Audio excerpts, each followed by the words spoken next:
Subscribe कीजिए हमारे इस YouTube चैनल स्टडी स्टार्स 27 को और लेटेस्ट वीडियो के लिए इस बेल आइकन को क्लिक करें। हेलो स्टूडेंट, मैं दीपेश केसरवानी आपको संविधान पढ़ा रहा हूं और संविधान के अंतर्गत आज हम लोग पढ़ने वाले हैं उपराष्ट्रपति के बारे में।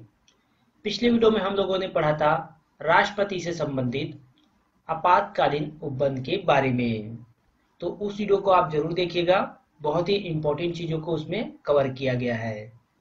तो चलिए स्टार्ट करते हैं हम लोग उपराष्ट्रपति के बारे में। तो देखिए, उपराष्ट्रपति जो होते हैं उन्हें देश का दूसरा नागरिक कहा जाता है। देश का प्रथम नागरिक होता है राष्ट्रपति और देश का दूसरा नागरिक होता है उपराष्ट्रपति। यहाँ पर हम लोग देखेंगे कुछ इंपॉर्टेंट अनुच्छेद। बाकी अनुच्छेद आपके लिए इतना इंपॉर्टेंट नहीं है, इसलिए हम लोग सीधा पॉइंट टू पॉइंट देखेंगे। जैसे कि आपका अनुच्छेद 63 है, इसमें बताया जाता है कि भारत का एक उपराष्ट्रपति होगा। फिर है आपका अनुच्छेद 64, इसमें कहा गया है राज्यसभा के पदेन सभापति होंगे।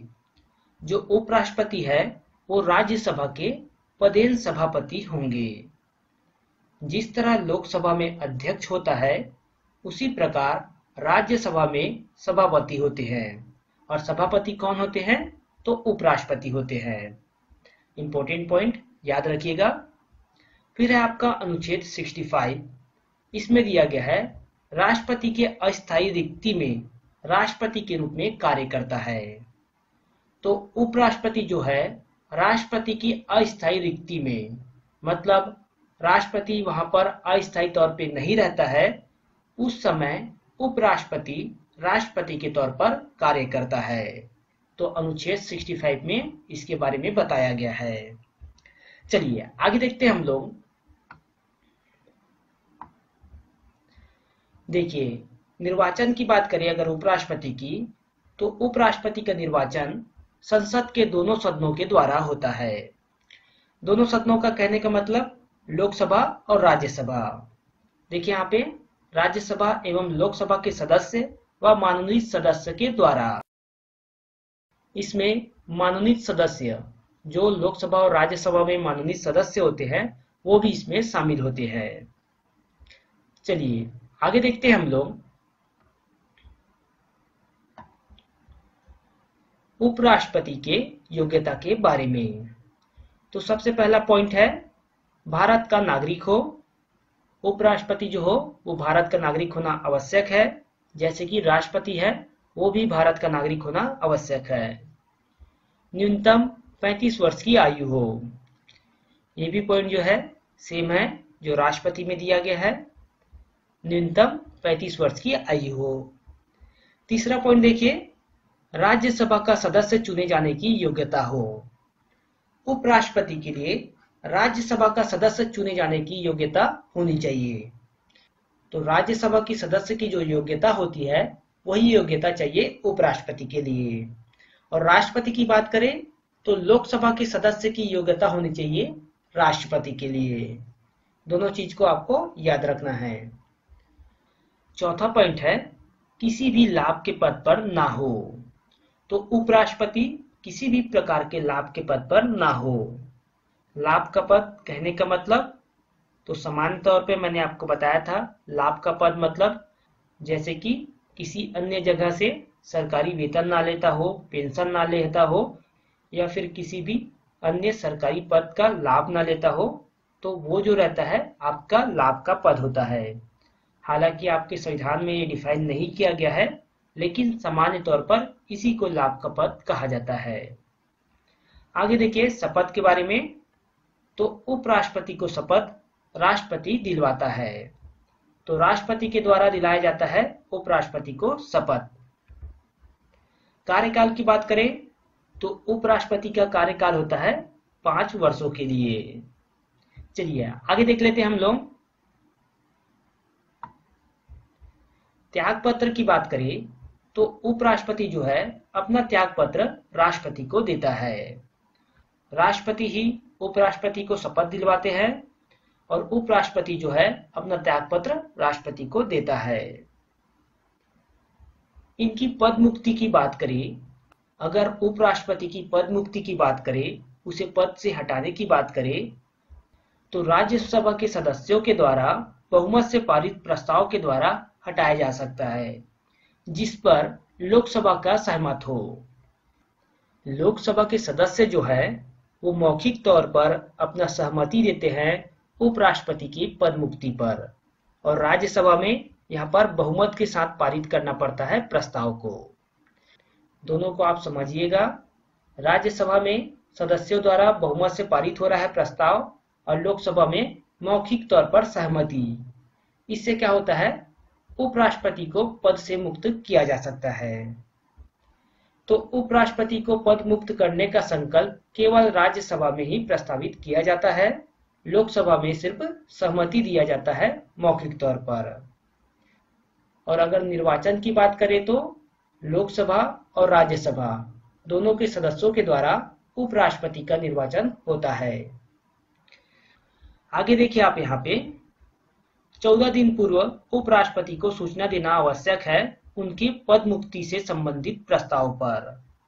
अगर उपराष्ट्रपति को हटाया जा रहा है तो उन्हें 14 दिन पूर्व सूचना देना आवश्यक है। चलिए आगे देखते हैं हम लोग। नोट देखिए आप यहाँ पे, उपराष्ट्रपति दिल्ली विश्वविद्यालय के पदेन कुलपति होते हैं। तो उपराष्ट्रपति जो है राज्यसभा के सभापति होते हैं, साथ ही दिल्ली के विश्वविद्यालय के पदेन कुलपति होते हैं। तो दिल्ली विश्वविद्यालय के कुलपति और राज्यसभा के सभापति होते हैं उपराष्ट्रपति। आगे देखते हैं हम लोग। उपराष्ट्रपति की वेतन की बात करें तो उपराष्ट्रपति का जो वेतन है 4 लाख रुपए प्रति माह होता है। आगे देखते हैं हम लोग। उपराष्ट्रपति पद के अभ्यर्थियों हेतु जमानत राशि जो है 15,000 रुपए है। तो जब उपराष्ट्रपति के पद के लिए नामांकन भरा जाता है उस समय जमानत राशि के तौर पर 15,000 रुपए जमा किया जाता है।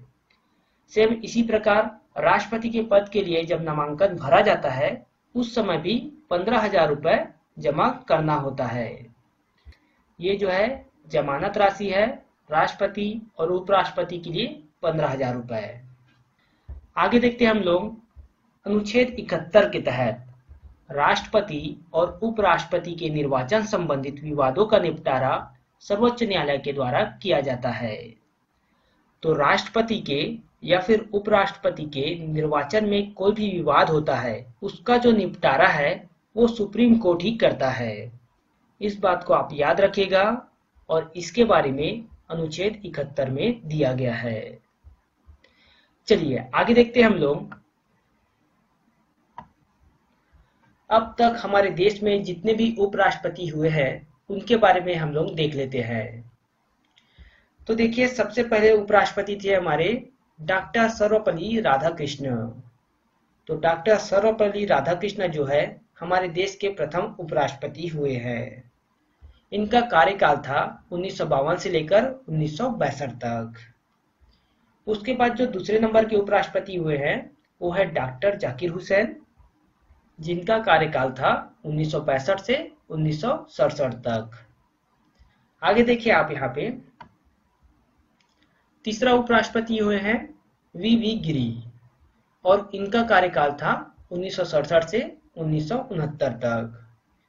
तीसरे उपराष्ट्रपति और चौथे राष्ट्रपति हुए थे डॉक्टर वी गिरी। चौथे नंबर की बात करें तो गोपाल स्वरूप पाठक हुए थे उपराष्ट्रपति और इनका कार्यकाल था 1969 से 1974 तक। फिर पांचवें नंबर पर बीडी जत्ती, जिनका कार्यकाल था 1974 से 1979 तक। छठवें नंबर पर मोहम्मद हिदायतुल्ला, जो कि 1969 में कार्यवाहक के रूप में राष्ट्रपति के तौर पर कार्य किए थे, लेकिन 1979 में ये उपराष्ट्रपति बनते हैं। 10 साल बाद ये उपराष्ट्रपति बनते हैं। 10 साल पहले कार्यवाहक के तौर पर राष्ट्रपति के पद पर कार्य कर चुके थे उस समय 1969 में, और साथ ही उस समय मुख्य न्यायाधीश थे सर्वोच्च न्यायालय के। तो मोहम्मद हिदायतुल्ला जो कि 6वें नंबर के उपराष्ट्रपति हुए हैं हमारे देश के, 1979 से 1984 तक। 7वें नंबर की बात करें तो आर वेंकटरमन 1984 से 1987 तक। 8वें नंबर पर डॉक्टर शंकर दयाल शर्मा 1987 से 1992 तक। 9वें नंबर पर के आर नारायण 1992 से 1997 तक। 10वें नंबर पर के कृष्णकांत 1997 से 2002 तक। फिर है 11वें नंबर पर भैरव सिंह शेखावत जो कि 2002 से 2007 तक। 12वें नंबर पर हुए उपराष्ट्रपति हामिद अंसारी जिन्होंने 2007 से 2017 तक उपराष्ट्रपति के तौर पर देश में कार्य किए। 13वें नंबर की बात करें तो वेंकैया नायडू जो है 2017 से हमारे देश के उपराष्ट्रपति हैं। तो 13वें नंबर पर है वेंकैया नायडू जो कि उपराष्ट्रपति है। तो यहाँ पर जो है आपके उपराष्ट्रपति से संबंधित सारे इंपॉर्टेंट पॉइंट कंप्लीट हो जाते हैं। आपको इसको अच्छे से पढ़ना है और याद रखना है। चलिए यहाँ पर आपका वीडियो समाप्त हो जाता है।